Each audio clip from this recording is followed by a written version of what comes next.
एकादशी का व्रत का महत्तम कराए, थोड़ा सा फल दो, एक केला दो, एक सेब दो, पपीता दो।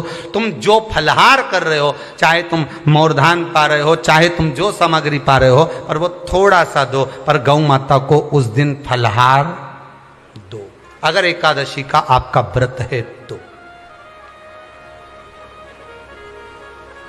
पर दोष है आपने एकादशी का व्रत तो करा, पर सामने गाय आई ना तो आपने फलाहार नहीं दिया, रोटी ही दी है, रोटी ही दी है, डब्बे में से निकाल के ले गई, गाय आई है रोटी देना, देव मना नहीं। बाकी के दिन आप आपके बेटे से कह दो रोटी दिया बेटा जा, पर आप अपने हाथों से, आपका व्रत है तो आप फलाहार आप कर रहे हो, तो फलाहार का ही दान गौ माता को दीजिए।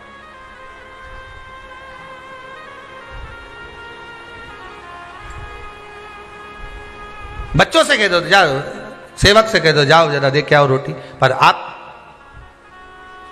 फल का दान दीजिए। महाराज पांचवा वर्णन किया चतुर्थ भाव में, बन सके जितना एकादशी के दिन भगवान का ओम नमो भगवते वासुदेवाय का जाप करें, या अपने गुरु मंत्र का स्मरण करें, या जो मंत्र आपके हृदय में समाहित हो, श्री शिवाय नमस्तुभ्यम, ओम नमः शिवाय, राम कृष्ण शिव, जो मन पड़े उसका भजन करें, पर दिल से करें। जितनी देर करते बने उतना देर करें। माला पकड़ने की भी जरूरत नहीं कि माला पकड़ के बैठता हूं तो घटकी जिब्या से जप लो नहीं जी वही उतना में ही पूरा हो जाए, वही बहुत प्रयास करिएगा कि एकादशी के दिन कोई वृक्ष की, कोई डाली की, कोई कोपल की कोई पत्ती ना तोड़ी जाए। क्यों? तो कहा अगर उस पत्ती को हम तोड़ देते हैं, वृक्ष की पत्ती को या क्यारे में लगी हुई कोई डाली की पत्ती को हम तोड़ देते हैं, तो एकादशी का पुण्य फल प्राप्त नहीं होता, एकादशी का कोई फल हमारे खाते में नहीं जाता, पुण्य फल प्राप्त। अब फिर भले तुम चाहे तुमने मोरधन खाया हो, चाहे तुमने फिर चिप्स खाई हो, चाहे तुमने फिर व्रत का कितना ही सामान खा गए हो और तुमने सोचा कि आज मेरी एकादशी है, तो फिर उसका कोई फल प्राप्त नहीं है, उसका कोई सुख प्राप्त नहीं है आपको, फिर उसका कोई आनंद प्राप्त नहीं है आपको, तो उसमें कोई आनंद की अनुभूति आपको नहीं मिल रही है।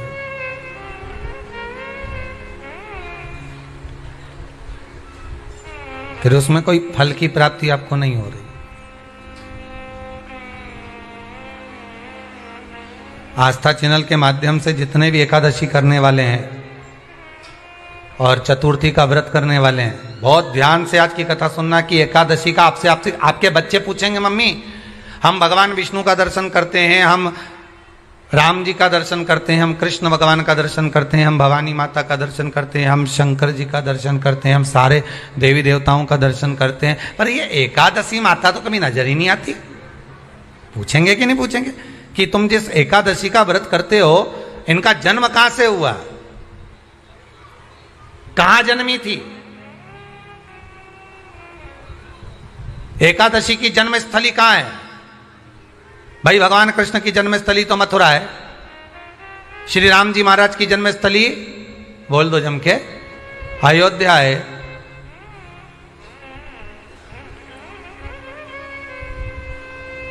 कोई आपसे पूछ ले कि एकादशी की जन्मस्थली कहाँ है, तो आधे लोग तो बाल खुजाने में लग जाएंगे कि एकादशी आखिर पैदा कहाँ हुई थी, जन्म कहाँ लिया था, इसका जन्म हुआ कहाँ था, कहाँ जन्मी थी ये।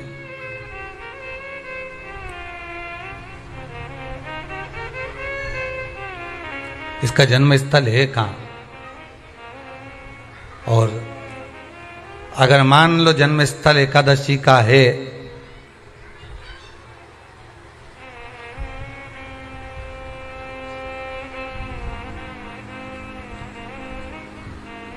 और एकादशी अगर जन्मी है, उसका जन्म हुआ है और दुनिया के लोग इतना व्रत करते हैं, उपवास करते हैं,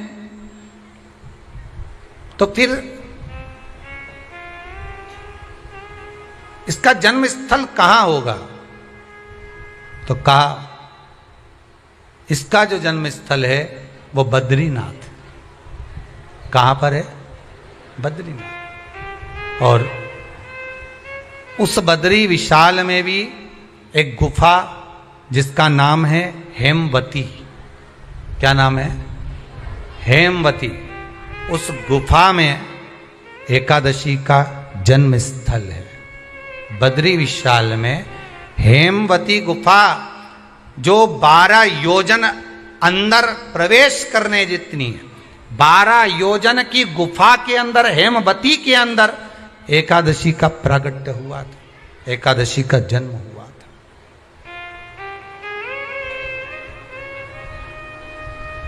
अब तो बता सकते हो ना कि कोई पूछे कि राम जी का जन्म अयोध्या में हुआ, भगवान कृष्ण का जन्म मथुरा में हुआ, और कोई पूछ ले आपका जन्म कहाँ हुआ था, अपन कह सकते ना सीहोर में हुआ हमारा। और आपसे कोई पूछे कहाँ हुए, तो कहीं इंदौर में हुए, कि देवास में हुए, कि भोपाल में हुए, कि मुंबई में हुए, कि पूना में हुए, आपका तो बता दोगे। पर बच्चे आपसे पूछ ले मम्मी तू इतनी एकादशी का व्रत करती है, एकादशी का तू व्रत करती है, और सबको करा देती है कि बल्लभ कुल की एकादशी करो, भले बकरी जैसे चरो पर एकादशी करो, और सबको एकादशी कराया। तो कोई पूछ ले कि एकादशी का जन्म कहाँ हुआ था, तो आप कह सकते हो कि बद्री विशाल में, हेमावती में, बद्री विशाल के हेमवती गुफा के अंदर जो 12 योजन की गुफा है, उस गुफा में एकादशी का जन्म हुआ है। कब हुआ?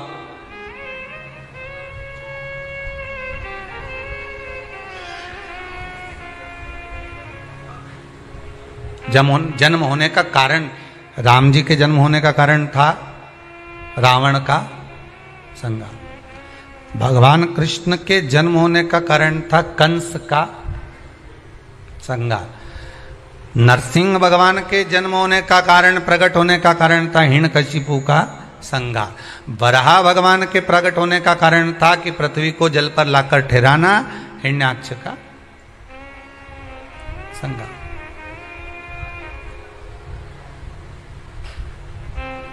तो फिर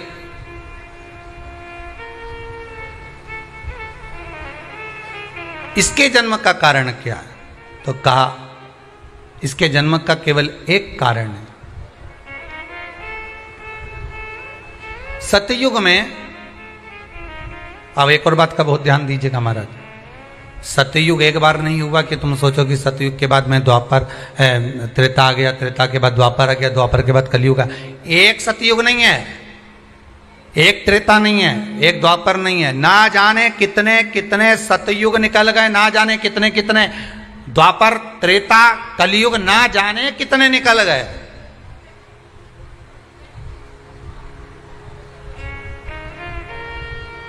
और आप और हम जैसे भी इस पृथ्वी पर ना जाने कितने, अरे जम के तो बोलो, निकल गए।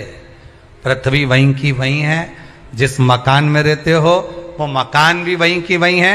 बस कभी कभी एकदम प्लाट हो जाता है, फिर उस पर वापस बन जाता है, फिर क्लीन, फिर बन गया, फिर क्लीन, फिर बन गया। ना जाने कितने कितने कितने कितने जन्म हम ले चुके हैं, और हमारे भी आगे का जन्म कितने जन्म होते रहेंगे। जमीन वहीं की वहीं रह जाएगी और अपन चले जाए, बस वो जगह वहीं रह गई। जो पहले परदादाजी की थी, दादाजी को मिल गई, दादाजी की थी, पिताजी को मिल गई, पिताजी की थी, उनके बेटे को मिल गई, उनके बेटे से उनको बेटों को मिल गई। मिलते मिलते मिलते मिलते कब वो जमीन भी बिक गई समय की अवस्था में, फिर दूसरे की हो गई। और हम सोच कर रह गए कि ये हमारा है, हम इसके लिए लड़ाई करें, झगड़ा करें। हम केवल इस जमीन के लिए, जरा सी प्रॉपर्टी के लिए अदालत में खड़े, अपना समय बर्बाद कर दिया, और जो पाना था वो छोड़ दिया।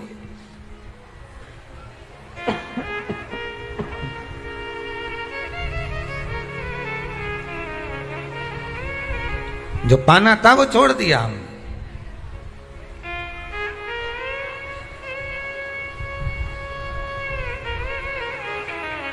असली रजिस्ट्री तो ये शिव महापुराण की कथा है, जिसमें बैठकर आप 3 घंटा भगवान की भक्ति को जो धारण कर रहे हो, 3 घंटा जो भगवान की कथा को आप श्रवण कर रहे हो, 3 घंटा जो भगवान की भक्ति में आप डूबे हुए हो, 3 घंटा जो भगवत स्मरण में आप लगे हुए हो, बस यही असली रजिस्ट्री है, यही वहाँ काम आने वाली है। इसके सिवाय कुछ काम नहीं आएगा। धन दौलत माल खजाना सब पड़ा की पड़ा रह जाना, सब धरा की धरा।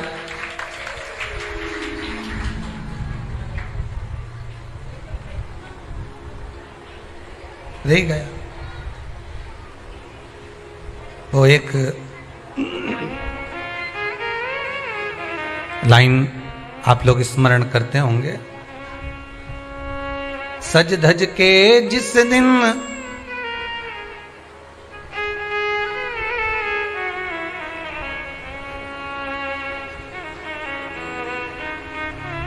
सज धज के जिस दिन मौत की शहजादी आएगी, न सोना काम आएगा न चांदी आएगी।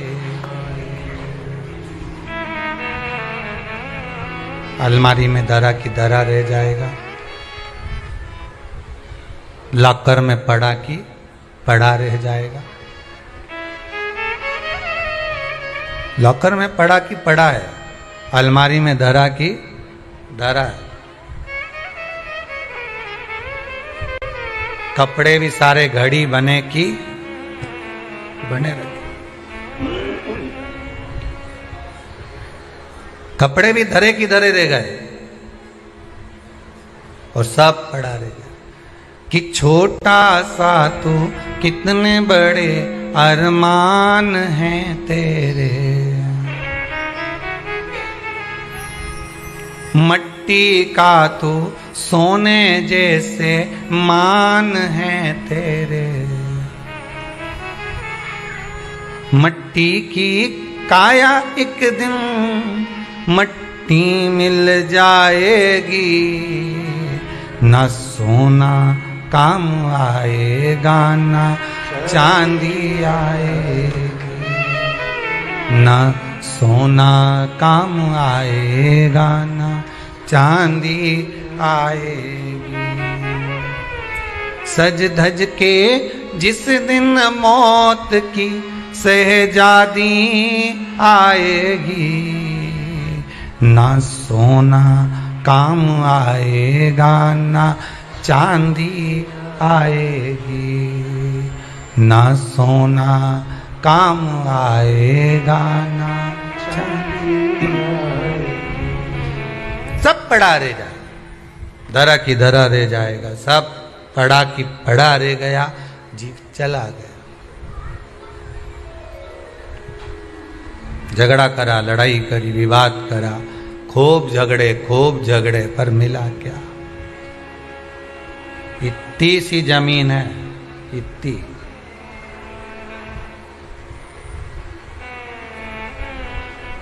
मिल भी गई, हो गया, मान लो तुमको मिल गई लड़ाई झगड़ा में। यहां तो शिव महापुराण की कथा कहती है कि माता पिता के आशीर्वाद से बड़ी दुनिया में कोई प्रॉपर्टी नहीं है। माता पिता के आशीर्वाद से बड़ी दुनिया में कोई दौलत नहीं है। कि जिस घर में माँ बाप की इज्जत नहीं होती, उस घर में देखना कभी बरकत नहीं होती। सही प्रॉपर्टी, सही जमीन, सही जायदाद, सही धन, सही दौलत, सही संपदा तो माता पिता का आशीर्वाद है।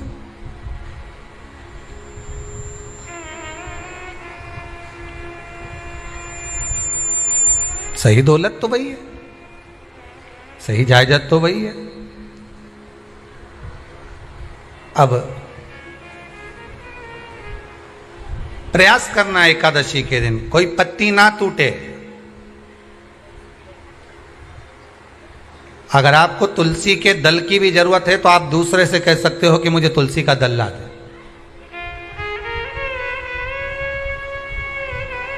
पर मेरे हाथ से मैं किसी को कष्ट ना दूं। कितने तपबल से एकादशी की उत्पत्ति हुई है, कितने तपबल से। महाराज सतयुग एक नहीं आया, ना जाने कितने सतयुग आ गए। द्वापर एक नहीं आया, ना जाने कितने द्वापर। त्रेता एक नहीं, ना जाने कितने त्रेता।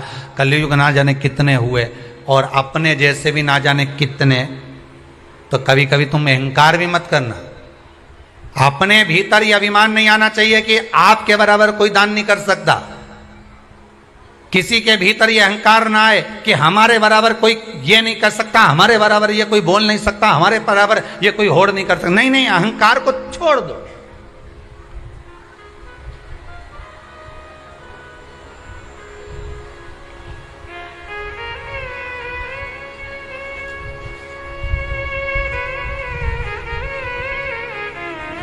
इस भारत की भूमि पर, इस भारत माता की गोद में अगर वीर भी जन्मे तो ढेर वीर जन्मे, कोई एक नहीं। कोई एक सोचे कि मेरे बराबर कोई और नहीं कर सकता। नहीं नहीं, ना जाने कितने।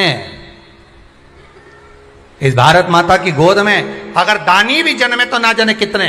कोई ये ना सोचे कि मेरा बराबर कोई दान नहीं कर सकता। इस भारत माता की गोद में सुंदर भी जन्मे तो इतने। कोई ये ना कह सकता है कि मेरे बराबर कोई सुंदर नहीं है। और इस भारत माता की गोद में कलाकार भी जन्मे तो इतने। कोई ये नहीं कह सकता कि इसके बराबर कोई नहीं। इस भारत माता की गोद में कथाकार भी ढेर जन्मे, कोई ये नहीं कह सकता कि इसके बराबर कोई नहीं। भगवान ने पैदा करा। अभिमान नहीं होना चाहिए, अहंकार नहीं होना चाहिए। ना जाने कितने हों।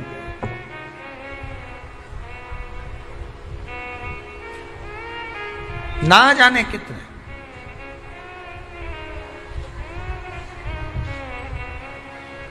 बस हो सकता है सतयुग, त्रेता, द्वापर, कलयुग भी जो अनेक हुए तो हम भी अनेक होंगे। हम भी ना जाने कितने होंगे। सतयुग की कथा है।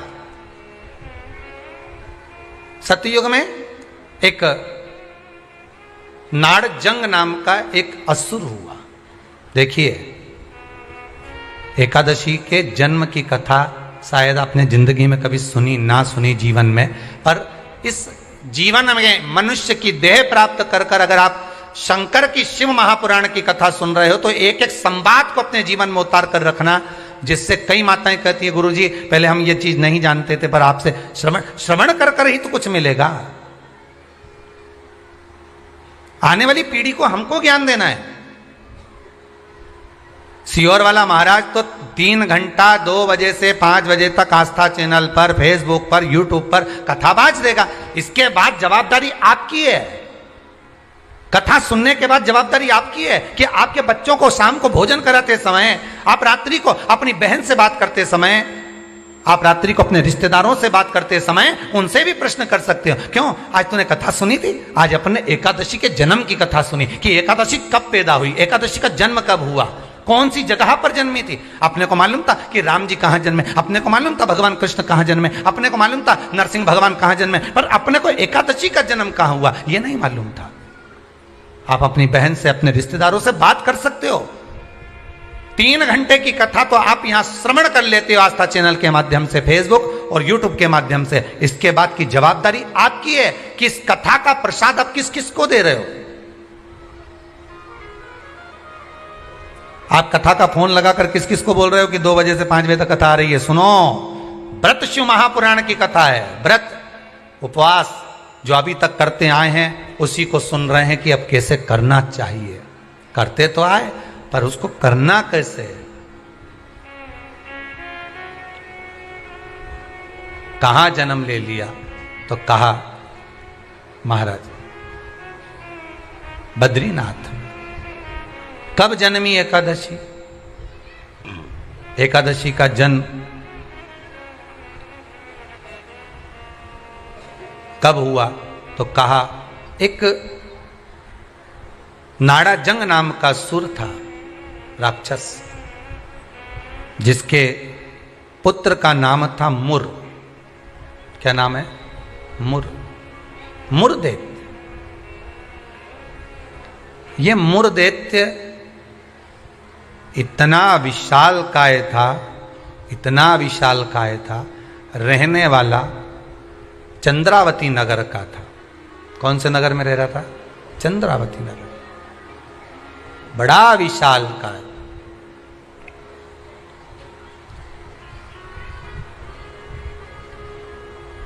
इसमें बल इतना था, इतना बल था कि एक दिन मुरदैत्य ने तप साधना कर कर, दान पुण्य कर कर, स्मरण कर कर सारा पुण्य अपने खाते में रख लिया। आपको कल कथा में कहा था, उद्यापन करना मतलब उतने व्रत का पुण्य अपने खाते में जमा कर लेना, फिर वो समाप्त नहीं हो सकता। उस पर सील ठप्पा लग गया मतलब ये प्रॉपर्टी तुम्हारी हो गई।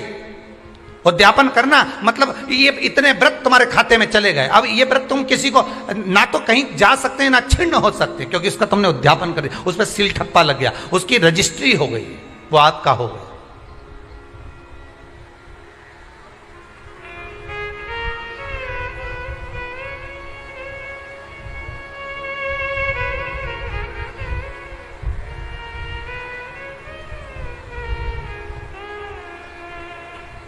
अब मुरदैत्य बड़ा उपद्री था, बड़ा उपद्री, इतना उपद्री, पर साथ में वो दान भी बहुत करता था, साथ में वो पुण्य भी बहुत करता था, सत्कर्म बहुत करता था। हाँ, पर ये सब कुछ करने के साथ में वो पाप भी बहुत करता था।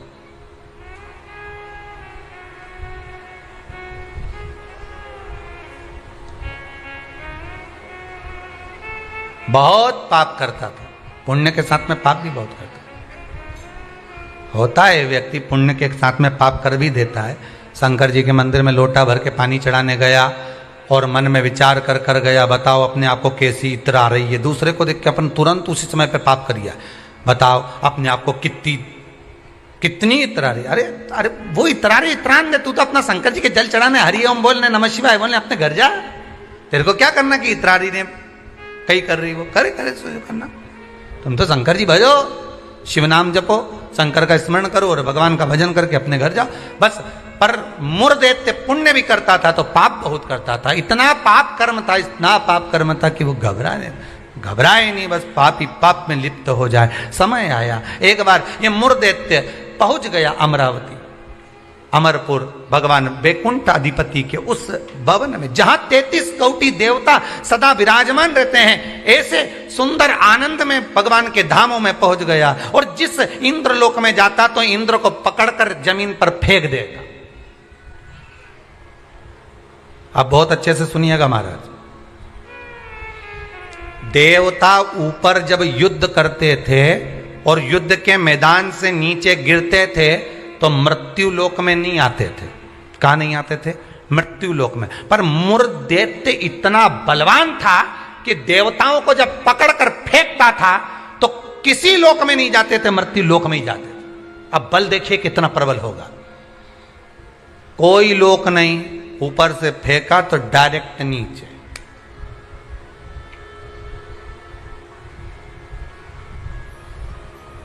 सीधे नीचे।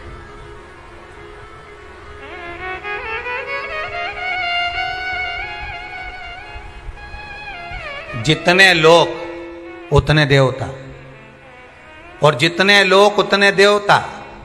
अब इसने सोचा इतने सारे देवताओं को अलग अलग गिराने कब तक जाऊंगा, तो इसने क्या करा, आज चढ़ गया सारे लोकों पर और लोकों पे चढ़कर जो नृत्य करना प्रारंभ करा, जम जम के नाचना, तो सारे लोक हिलने लगे और जितने उसमें 33 कोटि देवता रह रहे थे सब मृत्यु लोक में गिर गए।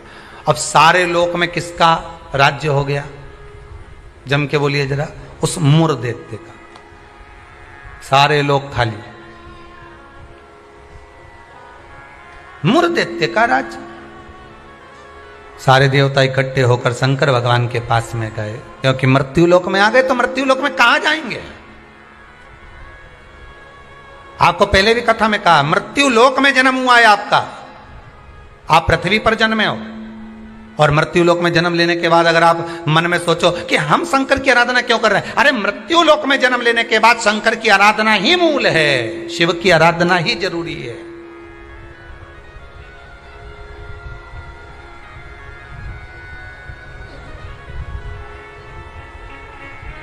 कहां जाएं, किससे कहें? वैकुंठ लोक के अधिपति भगवान विष्णु, ब्रह्मलोक के अधिपति भगवान ब्रह्मा, इंद्रलोक के अधिपति इंद्र, यमलोक के अधिपति यम, मृत्यु लोक के अधिपति महादेव है, भगवान शिव है। और अगर आप मृत्यु लोक में रह रहे हो तो आपके जीवन में अगर दुख है, तकलीफ है, कष्ट है, रोग है, बीमारी है, तकलीफ में हो तो शंकर की शरण में जाइए। सारे 33 कोटि देवताओं का चरित्र एकादशी के जन्म की कथा कर रही है, पद्म पुराण की कथा कर रही है, स्कंद पुराण की कथा कर रही है, शंकर की पावन कथा कर रही है कि देवता जब मृत्यु लोक में आ गए और मृत्यु लोक में आने के बाद उनको जब कष्ट हुआ, किसी देवता के पास नहीं गए, सबसे पहले शंकर जी के पास गए, क्योंकि जो करीब में होता है उसी को पुकारा जाता है। एक बहू पूना में रह रही है और एक बहू तुम्हारे साथ में रह रही है और तुम्हारा पेट दुखे या चक्कर आ रहे हैं तुमको, तो क्या पूना वाली को फोन लगा के बोलोगी बहुत चक्कर आ रहा है?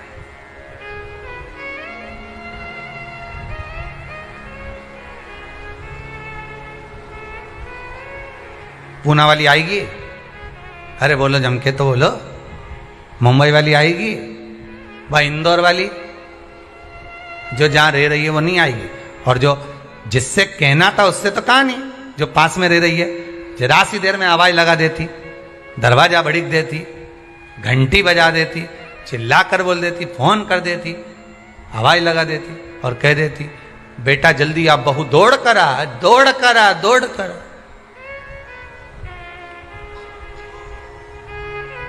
बोलो आती कि नहीं आती? कितना भी झगड़ा हो, कितनी भी लड़ाई हो गई हो, तो भी किसी को तकलीफ में है तो ऐसी कोई बहू नहीं होती जो दौड़ कर ना आए। तकलीफ में होगी, भले कितना भी झगड़ा कराओ, कितनी भी लड़ाई करियो, कितना भी विवाद हो, दौड़ के आ गई और आई तुरंत। क्या हो गया मम्मी? बस मेरे को चक्कर आ रहा है। अब तुमने पूना वाली को बुलाया, इंदौर वाली के बुलाया, बड़नगर वाली के बुलाया, ने पीपरठौन वाली के बुलाया, ने नीमच वाली के बुलाया, सब क्या बुलाया तुमने, पर तुमने उसको नहीं बुलाया जो पास में थी।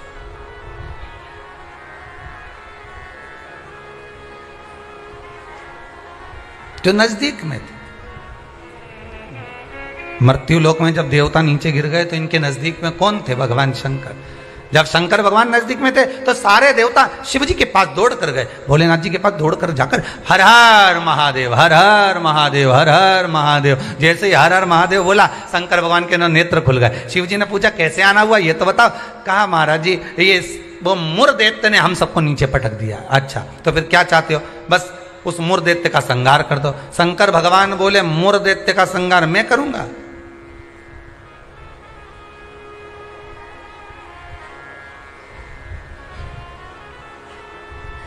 मैं नहीं कर सकता।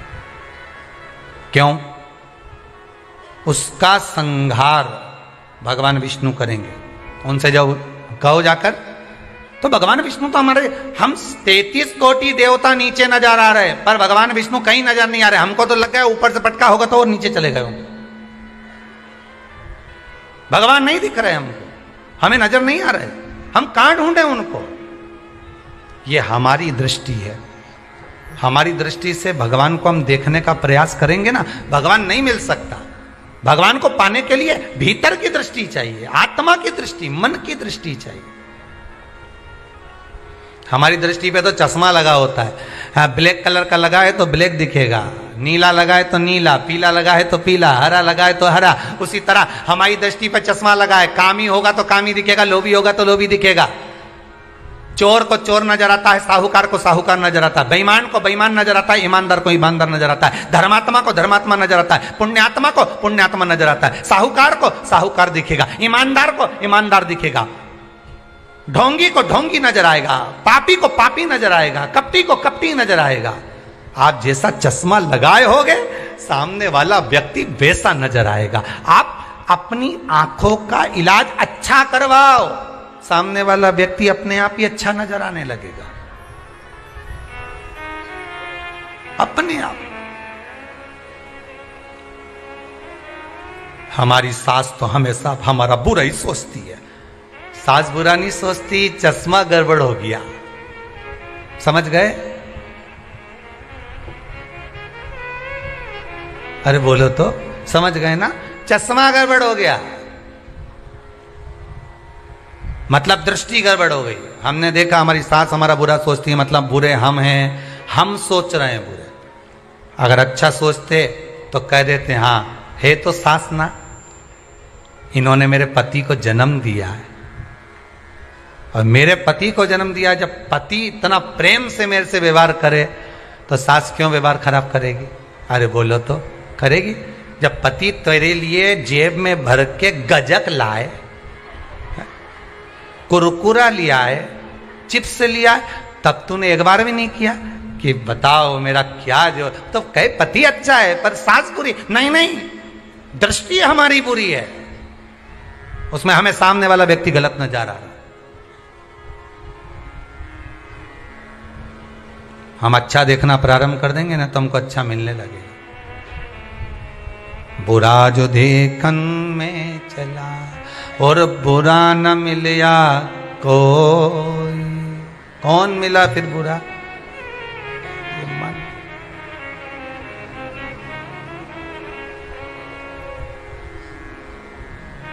इस मन को बुरा कर। मैं नहीं मार सकता मुर्देत्य को, भगवान विष्णु मारेंगे। भगवान विष्णु कहां मिलेंगे? क्षीर सागर में शयन कर रहे हैं, जाइए। सारे देवता पहुंच गए क्षीर सागर। प्रभु कृपा करिए। भगवान विष्णु ने पूछा क्या हुआ? वो मुर्देत्य ने आक्रमण कर रखा है, सबको उठा उठा के पटक दिया, एक भी नहीं बचा, सारे लोग खाली पड़े। अच्छा फिर मां कौन बैठा है? तो क्या मुर्देत्य बैठा अकेला? हाँ।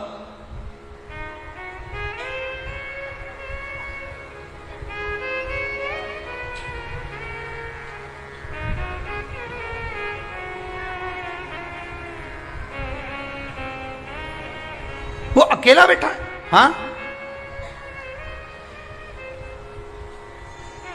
भगवान विष्णु बोले आप चिंता मत करो, चलो चलो हमारे साथ। चंद्रावती नगर पर सारे 33 कोटि देवता आक्रमण कर दो। शंकर भगवान तो मुस्कुराने लगे। एक मुर्दैत्य के लिए 33 कोटि देवता अपना अपना लोक छोड़कर आ रहे हैं युद्ध करने के लिए। विचार करिएगा जरा।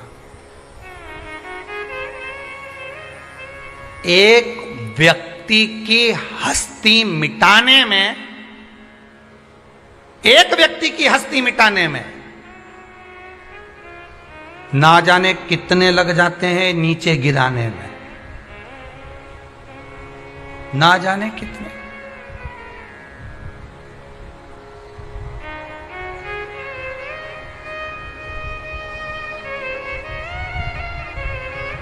जब व्यक्ति मर जाता है तो दुनिया के लोग रोते हैं, बेचारा मर गया। और जो मर गया उसको वापिस जिंदा कर दे भगवान तो फिर खो जाते हैं, फिर उठ गया, वापिस उठ गया।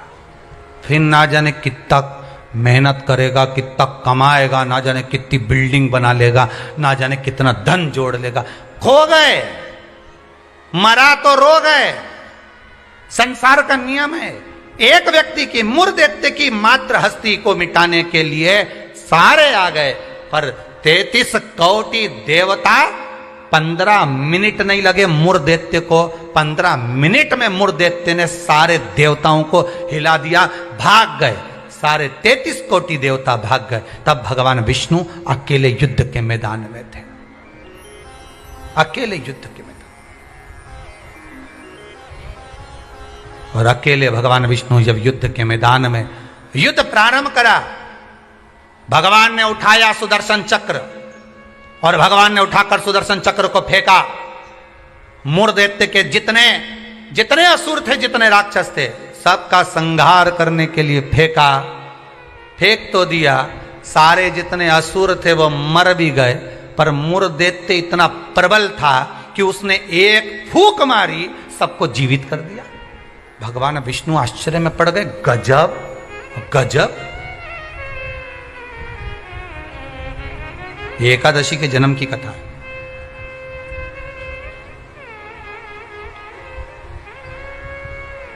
गजब हो गया, इतने सारे मरे और एक क्षण में भगवान ने तो सुदर्शन फेंका ने, सब घूम के गया ने, सबके मार के आया। उसके तो 1 घंटा, आधा घंटा, 15 मिनट, 10 मिनट, 5 मिनट लगे होंगे। इसने तो एक फूंक मारी, जो यहां से चालू करा, हैप्पी बर्थडे टू यू, एक फूंक में ही सब निपटा दिया। ले, सब जाग गया, सब।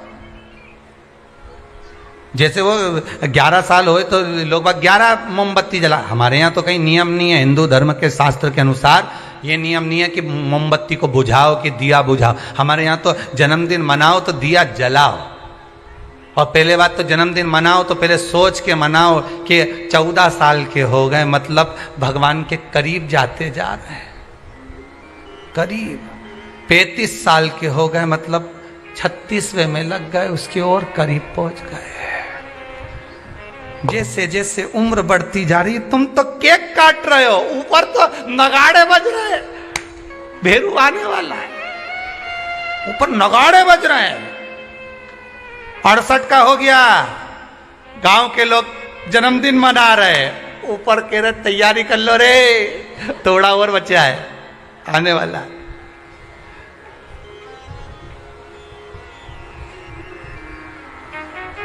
कई लोग पूछते हैं तो गुरुजी क्या हम जन्मदिन नहीं मनाए? हमने कहा मनाओ। तो आप तो ऐसा बोलते हो। हमने कहा जन्मदिन मनाना मतलब हम तो समझ जाते हैं कि ये जन्मदिन इसलिए मना रहे हो क्योंकि तुम्हें खुशी है भगवान के पास जाने की, इसलिए मना रहे हो कि अब हम भगवान के और करीब हो गए, हम और करीब हो गए, हम और करीब हो गए। अरे जन्मदिन आता जाए तो विचार करते जाओ कितने साल निकल गए। ना राम नाम लीनो ओ तूने भरी जवानी में, तो डूब के मर जा रे चुल्लू भर पानी में। अरे काय जन्मदिन मनाओ तो विचार करिए कि हमारा जन्मदिन हम क्यों मना रहे हैं, किस लिए मना रहे हैं, कहां जा रहा है, हमारा समय निकले चले जा रहा है। ना राम गाए ना कृष्ण गाए ना शंकर का स्मरण करा, यूं ही गवा दिया। और बच्चा कुचा था तो जन्मदिन आदि रात को मेन रोड पे गाड़ी को खड़ा करके बोनट पे केक रख के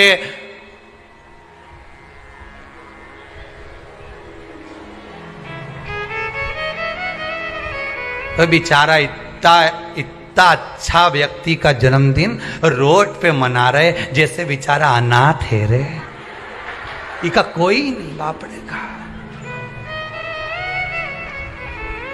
उसके घर में उसकी मम्मी है, उसके घर में उसके पिताजी हैं, उसके घर में उसका भाई है, उसके घर में पूरा परिवार है, और जन्मदिन कहां मना रहे? रोड पे। हैप्पी बर्थडे टू यू, क्योंकि अनाथ है तो जन्मदिन रोड पे मन रहा है। अगर अनाथ नहीं होता तो जन्मदिन उसके माता पिता को खड़े रखकर मनाते हैं कि इस माता ने जन्म दिया है तेरे जैसे बेस्ट फ्रेंड को, इसको जन्म दिया है, इस माता ने मेरे दोस्त को जन्म दिया। खुश होते कि माता पिता ने जन्म दिया। सबसे पहले जन्मदिन पर अगर पूजन करना है तो माता पिता के गले में माला पहनाओ कि इनने तुम्हें जन्म दिया है, तुम्हारे जैसा व्यक्ति इसने पैदा किया है, तुम्हारे जैसे जीव को इसने जन्म दिया है। तुम्हें जो दोस्त मिला, तुम्हें जो फ्रेंड मिला, जो तुम्हें, समझ गए, भेरू के भेरवी ने भेरवी के भेरू मिल गया। तो जिसने जन्मदिन की खुशी उनके सामने मना।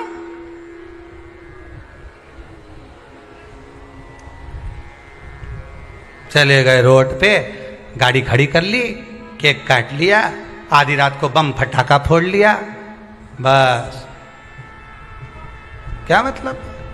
वो अनाथ नहीं है, वो अनाथ नहीं है, उसके सिर पर उसके माता पिता का हाथ।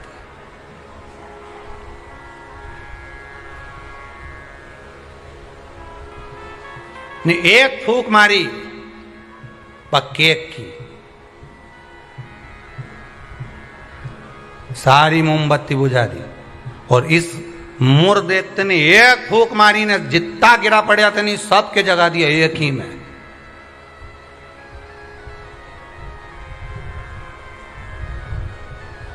मेरे को तो लगे वो कहीं कहीं का बाबा जोगी और नहीं हो, नहीं जिसके यहाँ झाड़ा लगवाने लोग जाए, एक फूंक मार दो उठी क्या।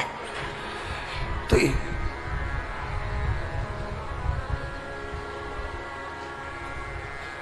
देखा एक फूंक में उठ गया।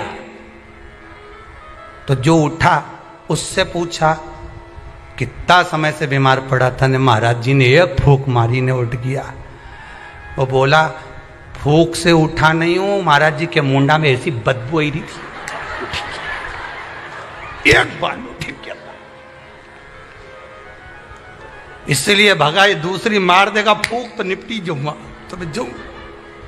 और के गया महाराज जी के कान में, कहीं पायरिया की कहीं बीमारी बीमारी तो नहीं है मुंडा में, ये फूक लो छूट।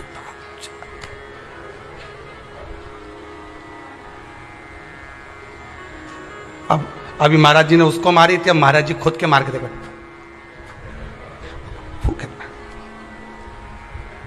मुर्देते ने जो फूक मारी ने सब पड़िया ने सब उठी किया एक साथ, सारा की सारा उठ के बैठ गया। अब तो भगवान भी सोचे अब क्या करें। भगवान ने सुदर्शन को वापस लिया, गदा का प्रहार करा। गदा युद्ध हजारों वर्ष तक चला मुर्देत्य के साथ, 1000 वर्ष तक गदा युद्ध चला है भगवान विष्णु का। गदा युद्ध में जब भगवान विष्णु हार गए तब मल्लाह युद्ध प्रारंभ हुआ। कहते हैं हजारों वर्ष निकल गए, 10, 20, 25, 50,000 वर्ष केवल मल्लाह युद्ध में निकल गए भगवान विष्णु के, तो भी नहीं हारा। आखिरी में भगवान विष्णु की हापड़ी थोड़ी ऊंची, भगवान विष्णु को लगा कि ये हार नहीं रहा। भगवान विष्णु थक गए, क्योंकि ये मुर्देत्य तो पत्थर जैसा था और मेरे नारायण कमल जैसे कोमल थे। भगवान एक जगह जाकर बैठे। लक्ष्मी जी ने, पद्मावती जी ने, माता लक्ष्मी ने जाकर पूछा, नाथ हुआ क्या है? भगवान कह रहे हैं मैं थक चुका हूं, हजारों वर्ष से युद्ध लड़ रहा हूं, पर तू ये हारता नहीं है। तब लक्ष्मी मैं आता हूं तो रुक। लक्ष्मी जी को क्षीर सागर में रोका और भगवान नारायण दौड़ कर गए बद्री विशाल। हेमवती गुफा में प्रवेश कर गए। 12 योजन की उस गुफा में मेरे भगवान प्रवेश कर गए। जाकर मेरे नारायण सो गए, क्योंकि इतने थक चुके थे।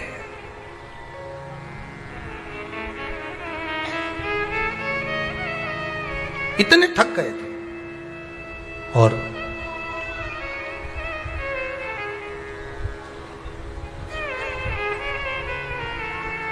इतने थक गए भगवान, इतने थक गए, सो गए। मुर्देत्य भगवान के पीछे पीछे दौड़ कर आया कि आखिर ये जा कहां रहे हैं, ये जा कहां रहे हैं। मुर्देत्य ने विचार करा, आज भगवान भाग कर कहां जा रहे हैं मुझसे। केवल वो काल्यावन को देखकर भगवान युद्ध का मैदान छोड़कर नहीं भागे थे, यहां मुर्देत्य को देखकर भी भगवान युद्ध का मैदान छोड़कर भागे थे। भगवान का नाम था रणछोड़ राय। कहां जा रहे हैं, किस जगह जा रहे हैं? जा रहे चले।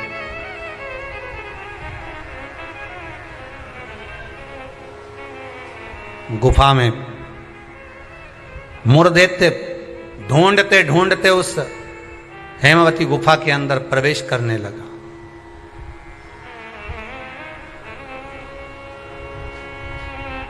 वहां पर हेमवती गुफा में जैसे ही प्रवेश करा, उस समय पर पाप पुरुष, कौन सा पुरुष है?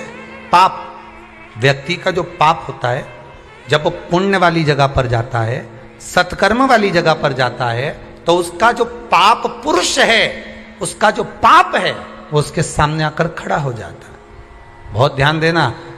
क्यों कहते हैं कि मंदिर जाओ, क्यों कहते हैं तीर्थ जाओ, क्यों कहते हैं सत्संग में जाओ, क्यों कहते हैं कथा स्मरण में बैठ जाओ, क्यों कहते हैं? हमारा जो पाप है वो हमसे, जैसे ही हम तीर्थ गए, जैसे ही हम भजन में गए, जैसे ही हम कथा में गए, जैसे ही हम कीर्तन में गए, जैसे ही हम स्मरण में गए, जैसे ही भगवान की भक्ति में हम पहुंचे, हमारा पाप जो हमारे सम्मुख में था, हमारे साथ में था, वो पाप हमसे दूर हो जाता है। और मुर्देत्य के सामने वही पाप पुरुष आकर खड़ा हो गया। अंदर प्रवेश कर रहे थे मुर्देत्य, पाप पुरुष ने रोक दिया। कहां जा रहे हो तुम? तुम्हें मालूम नहीं तुम कहां प्रवेश कर रहे हो? तुम्हें ज्ञात नहीं है क्या? ज्ञात है। मैं भगवान विष्णु को ढूंढने जा रहा हूं, उनके साथ मेरा युद्ध हो रहा था। अच्छा, मैं भगवान विष्णु को ढूंढने जा रहा हूं क्योंकि उनके साथ मेरा युद्ध हो रहा था।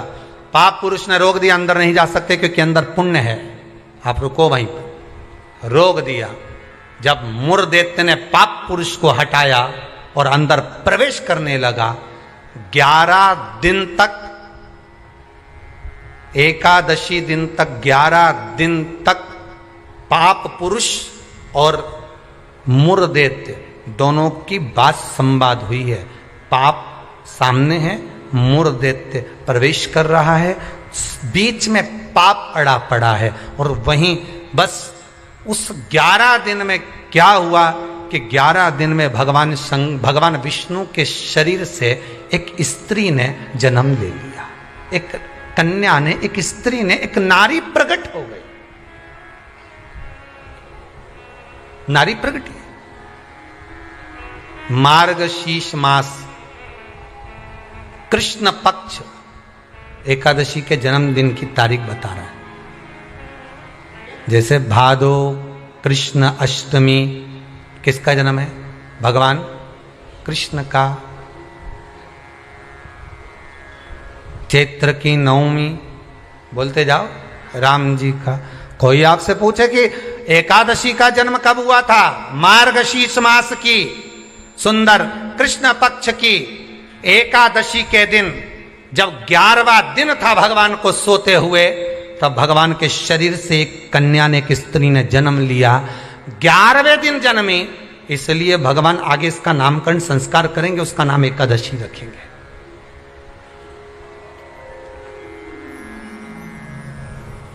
इसी को कहते उत्पत्ति एकादशी, उत्पन्ना एकादशी।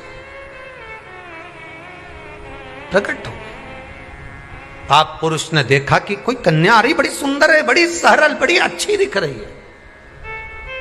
और पाप पुरुष ने देखा इतनी सुंदर कन्या, इतना सुंदर उसका स्वरूप।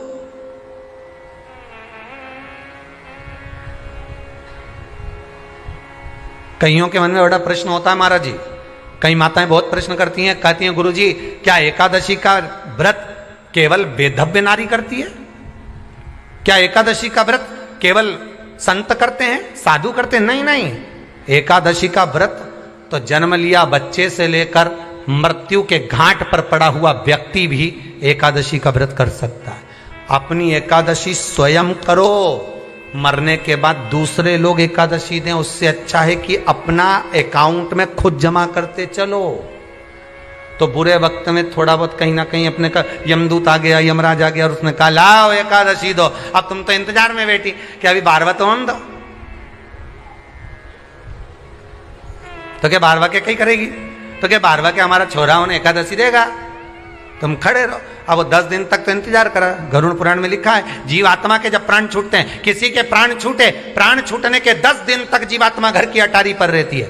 अब 10 दिन के बाद तो जाएगी।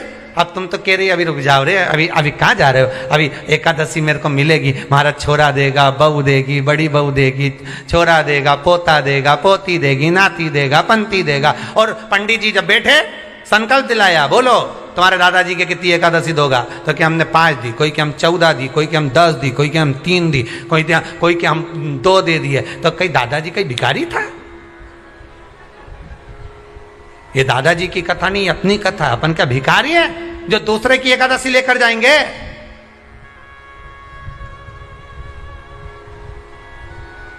अपन अपनी एकादशी खुद करो, स्वयं एकादशी करो, फिर कहूंगा भले बकरी जैसे चरो, पर एकादशी कर। स्वयं अपने लिए एकादशी करो। जिस समय पर जाएं तो इंतजार नहीं करना पड़े कि रुक जाए 12वां तो होने दे, अभी एकादशी पंडित जी संकल्प छुड़ाएगा ना जब मिले। नहीं हम तो अब भी ले के जाए। तो क्या ले चल, मैंने तो खूब करी, पूरा साल की एकादशी करी, तुझे क्या ही मालूम रहेगी हमारा? चल चल मुझे ले चल। और एकादशी की मृत्यु दीजे द्वादशी को दान, और वृंदावन की लकड़ी दीजे दोनों हाथ, मारा द्वारिकारा नाथ, मारा 4 भुजारा नाथ, द्वारकारा नाथ मारा 4 भुजारा नाथ। जो मांगो दीजो मरने, दीजो भर भर हाथ, मारा द्वारिकारा नाथ, मारा द्वारिकारा नाथ। ओ द्वारकारा नाथ मारा चार भुजारा नाथ द्वार